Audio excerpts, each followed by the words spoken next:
नमस्कार दोस्तों, study buddies में आपका स्वागत है। क्लास 11th की पॉलिटिकल साइंस की एनसीईआरटी हम डिस्कस कर रहे थे।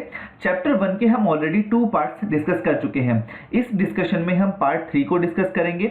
तो आइए अपनी डिस्कशन स्टार्ट करते हैं। आगे बढ़ने से पहले एक छोटी सी इन्फॉर्मेशन, हमारे ऑनलाइन कोर्सेज को ज्वाइन करने के लिए प्लीज हमारी इस वेबसाइट studybuddies.com पर विजिट जरूर करें। और अब अगर आप हमसे आगे भी जुड़े रहना पसंद करते हैं तो हमारे इस चैनल स्टडी बडीज को सब्सक्राइब जरूर करें। तो आइए अपनी डिस्कशन स्टार्ट करते हैं। अब हम अपना अगला एक जो टॉपिक है उसके बारे में बात करते हैं। इस टॉपिक का नाम है राष्ट्र की बुनियादी पहचान। टॉपिक नहीं, आप इसको कह सकते हैं, इस पॉइंट की बात करते हैं, राष्ट्र की बुनियादी पहचान। अब आप इस बात को समझने की कोशिश कीजिए कि कोई भी जो संविधान होता है वो उस राष्ट्र की बुनियादी पहचान होता है। बुनियादी पहचान का मतलब क्या होता है? देखिए, एक एग्जांपल लीजिए कि वहां का संविधान यदि, ठीक है, वहां का संविधान सिर्फ एक ही व्यक्ति के हाथ में पावर देता है जो कि राजा है, तो वहां पर राजतंत्र होगा।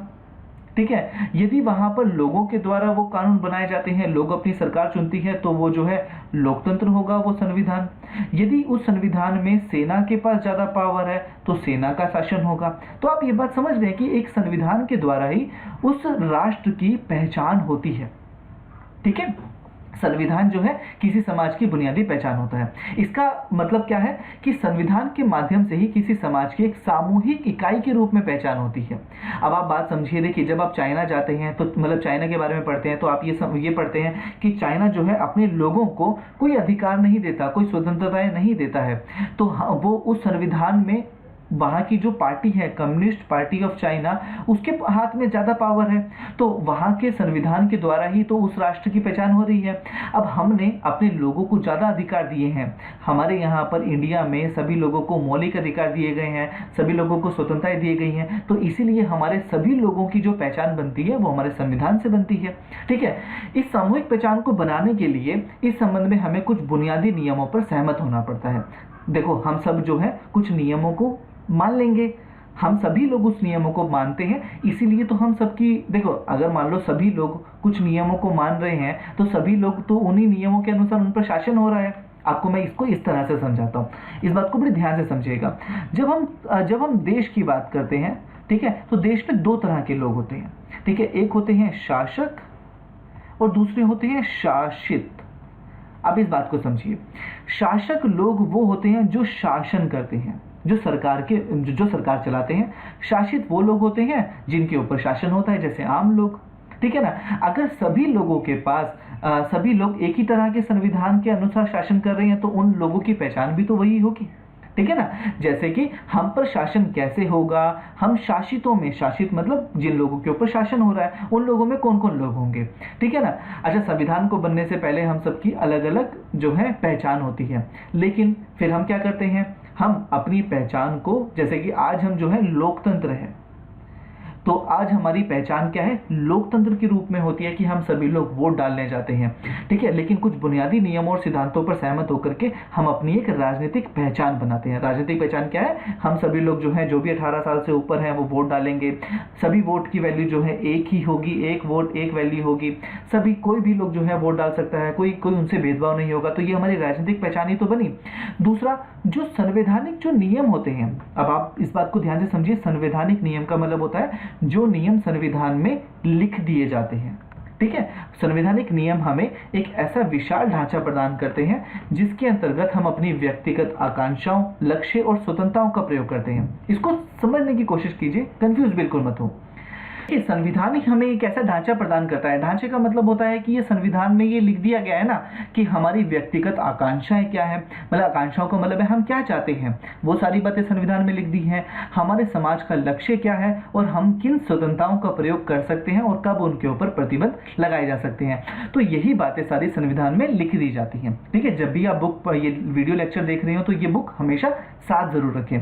तो संविधान में ही आधिकारिक बंधन लगा करके इस बात को तय कर दिया जाता है कि कोई क्या कर सकता है और कोई क्या नहीं कर सकता है। संविधान में बता दिया ना, कोई क्या कर सकता है और क्या नहीं कर सकता है, तो किन किन चीजों पर प्रतिबंध है, ये बातें भी बता दी जाती है।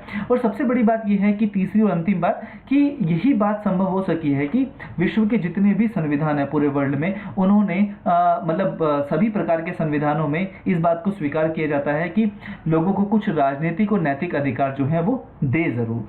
ठीक है ना। तो अगर हम दुनिया भर के संविधानों में देखेंगे तो हम सरकारों के अलग अलग रूप और विविध प्रकार की प्रक्रियाएं दिखाई देंगी। अब इस बात को समझने की कोशिश करिए। देखिए देखिए सरकार जो होती है वो अलग अलग तरीके से बनती है। मैंने आपको बताया था ना कि कम्युनिस्ट पार्टी ऑफ चाइना, वहां पर एक ही पार्टी है तो उनके पास ज़्यादा अधिकार है।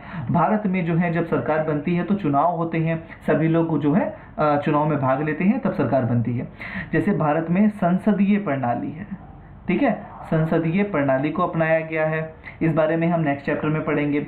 और अमेरिका में राष्ट्रपति शासनात्मक प्रणाली को अपनाया गया है, इस बारे में भी हम पढ़ेंगे। तो सरकार के अलग अलग रूप हैं, ठीक है। लेकिन हाँ, ज़्यादातर जो संविधान होते हैं ना वो लोगों के कुछ मूलभूत अधिकारों की रक्षा तो करते हैं, ठीक है।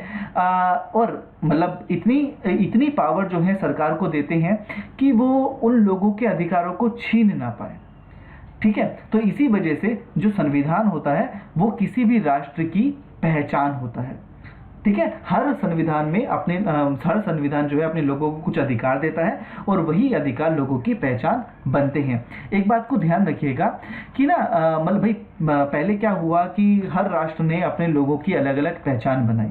जैसे जो जर्मनी है उसका निर्माण हुआ था जर्मन नस्ल के आधार पर, ठीक है। लेकिन भारत में ऐसा कोई भी जो भेदभाव है हमने नहीं किया है। भारतीय संविधान में जातीयता या नस्ल को आधार देकर के हमने नागरिकता नहीं दी है। हमारे देश में मतलब जो भी नागरिक हैं उनसे किसी भी तरह का भेदभाव नहीं किया जाता, ना ही धर्म के आधार पर, ना ही किसी और आधार पर। तो विभिन्न देशों में क्या होती है, एक केंद्रीय सरकार होती है और एक राज्य सरकार होती है, और उन दोनों के आपस के संबंध जो है वो अलग अलग होते हैं। किसी देश में केंद्र सरकार ज़्यादा मजबूत होती है, किसी में जो राज्य सरकार होती है वो ज़्यादा मजबूत होती है। आप बात समझिए, जैसे पूरा भारत है, भारत को संभालने के लिए, पूरे भारत के लिए कानून बनाने के लिए केंद्रीय सरकार होगी, और अलग अलग जो राज्य हैं, राजस्थान, गुजरात, महाराष्ट्र, दिल्ली, अलग अलग राज्यों के लिए अलग अलग राज्य सरकार होती है, ठीक है। इस बारे में भी हम पढ़ेंगे। तो संविधान की सत्ता के बारे में अब जानते हैं। देखिए संविधान की सत्ता का हमारा मतलब क्या है। देखिए संविधान हमने बना दिया तो क्या संविधान के जो नियम है वो सभी लोग मान रहे हैं या नहीं मान रहे हैं। यदि नहीं मान रहे तो उनके ऊपर कार्रवाई की जा सकती है। तो संविधान की जो पावर है ना उसकी बात करेंगे, ठीक है। संविधान को सभी लोग माने। तो अधिकतर देशों में क्या होता है, संविधान एक लिखित दस्तावेज होता है। लिखित दस्तावेज मतलब ये दस्तावेज है, मैंने आपको दिखाई थी ना अभी जो है संविधान की जब शुरुआत की थी तो मैंने आपको कॉपी दिखाई थी संविधान कैसा होता है, तो वो लिख दिया गया है तो लिखित दस्तावेज हो गया, ठीक है। लेकिन फिर हमें इसमें यही बताया जाता है कि हम कौन कौन से उसमें नियम होंगे, कानून होंगे, ठीक है। तो लेकिन कुछ देश ऐसे होते हैं जहाँ पे ये संविधान जो होता है वो लिखा हुआ नहीं होता। जैसे कि इंग्लैंड में जो संविधान है ना वो लिखा हुआ नहीं है, वो अलिखित संविधान का उदाहरण है। अलिखित संविधान, ठीक है। उस वहाँ के देश में किसी संविधान सभा ने संविधान को नहीं बनाया है।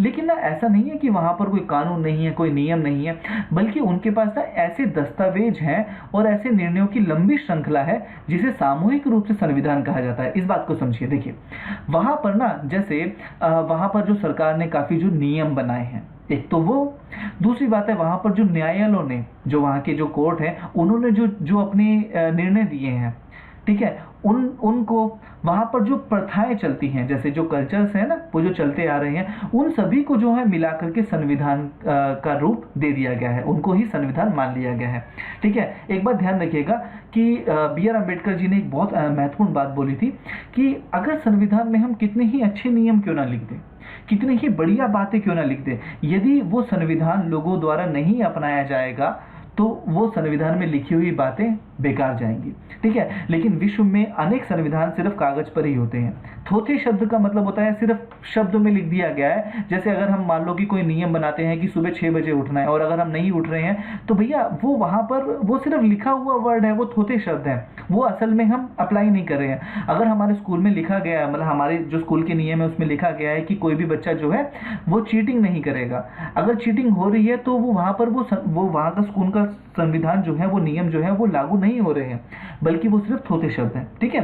संविधान का प्रभावी होना बहुत कारणों पर निर्भर करता है। बात समझना, संविधान को जब इम्प्लीमेंट किया जाता है तो उसको वो काफ़ी ज़्यादा कारणों पर निर्भर करता है। वो कौन कौन से कारण है वो देखते हैं।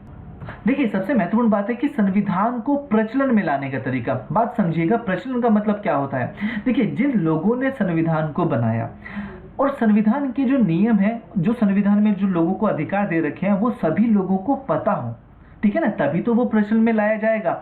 इसका मतलब बहुत सिंपल से है कि संविधान किसने बनाया, उनके पास उस संविधान को बनाने की कितनी शक्ति थी। जस्ट सपोज कि किसी ने अगर मान लो कोई नियम बनाए हैं, यदि वो भले अच्छे लोग हैं तो हम सब उन नियमों को पालन करेंगे। यदि वो लोग जो हैं कोई चोर डाकू होंगे तो उन्होंने अपने हिसाब से नियम बनाए होंगे, तो हम उन नियमों को नहीं मानेंगे ना।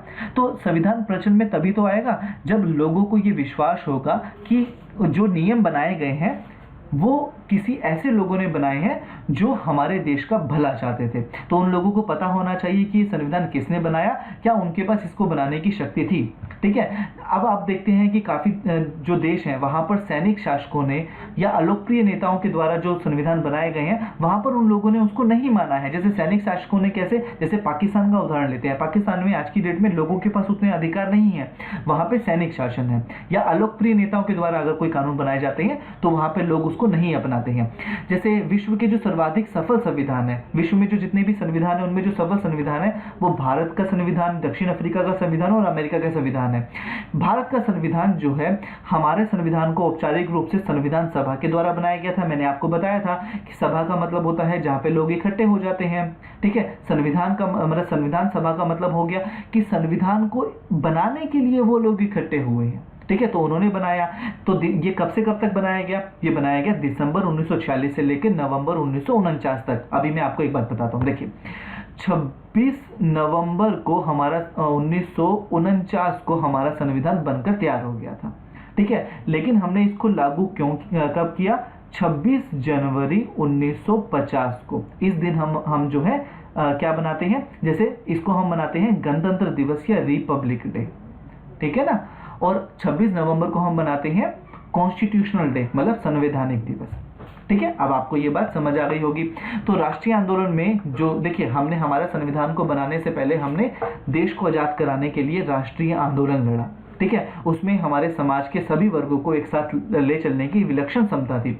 विलक्षण का मतलब होता है एक ऐसी खास क्षमता जिससे कि सभी तरह के लोग उस राष्ट्रीय आंदोलन का हिस्सा थे। फिर जो हमारे संविधान जिन्होंने बनाया है उन लोगों का विश्वास भी था, लोगों को भाई लोगों ने उनके ऊपर काफ़ी विश्वास भी जताया। संविधान निर्माता लोगों को ये बात भी समझाने में सफल रहे कि संविधान जो है उनकी शक्तियों को बढ़ाने के लिए नहीं है, बल्कि वो लोगों को अधिकार देने के लिए है। क्योंकि जो संविधान निर्माता थे इनमें से ज्यादातर वो लोग थे जिन्होंने हमारे देश को आजाद कराने में महत्वपूर्ण भूमिका निभाई, ठीक है। इसी वजह से हमारे संविधान को भारी वैधता मिली है। वैधता का मतलब होता है सभी लोगों ने उस चीज को एक्सेप्ट किया है। देखिए, अब एक बात का ध्यान रखिएगा, काफी देशों ने क्या किया, जैसे ये जो देश है इसने क्या किया, ऐसे बहुत सारे देश रहे जिन्होंने संविधान को बनाने के बाद ना लोगों से वोटिंग कराई, ठीक है। मतलब इसको हम बोलते हैं जनमत संग्रह। जनमत मतलब जनता से वोटिंग कराई, जनता का मत लिया। लेकिन भारत के संविधान में हमने ऐसा नहीं किया, ठीक है ना। कुछ देशों ने अपने संविधान के ऊपर जो है पूर्ण जनमत संग्रह कराया। जनमत संग्रह मतलब लोगों से वोटिंग करके ये वो किया गया कि भाई ये संविधान हमने ठीक बनाया नहीं बनाया। लेकिन भारत ने ऐसा नहीं किया। लेकिन फिर भी मतलब ऐसा नहीं है कि हमारा संविधान जो है लोगों ने पसंद नहीं करा, लेकिन काफी लोगों, मतलब काफी बोल रहा हूँ, सभी लोगों ने जो है संविधान को माना। उसके पीछे रीजन क्या था कि इस संविधान को जो बनाया गया था वो लोकप्रिय नेताओं के द्वारा बनाया गया था, और लोकप्रिय नेताओं की सहमति और उनका समर्थन पूरा आधारित था, मतलब उनके ऊपर जो है उनको मिला हुआ था। और जो आम लोग थे, जैसे हम सब जो लोग थे उस समय जो लोग थे, उन सभी ने उन लोगों को पूरा समर्थन दिया। लोगों का विश्वास था उन लोगों के ऊपर, जो आम लोग थे उन लोगों का विश्वास था उन लोगों के ऊपर जिन्होंने हमारे संविधान को बनाया, ठीक है। तो आगे बात करते हैं। आज की वीडियो डिस्कशन में इतना ही था। आगे के पार्ट्स और चैप्टर्स को देखने के लिए प्लेलिस्ट को जरूर देखें, ठीक है। मैं आपको डिस्क्रिप्शन में भी लिंक दे दूंगा। और हमारे पॉलिटिकल साइंस और हिस्ट्री के कोर्सेज को ज्वाइन करने के लिए आप हमारी इस वेबसाइट पर विजिट कर सकते हैं। यहाँ आपको फ्री ट्रायल क्लासेस जरूर मिलेंगी। अगर आपके कोई डाउट्स हो तो प्लीज कमेंट सेक्शन में जरूर बताएं, मैं उनका जरूर जवाब दूंगा। Thank you so much. अपना ख्याल रखिए।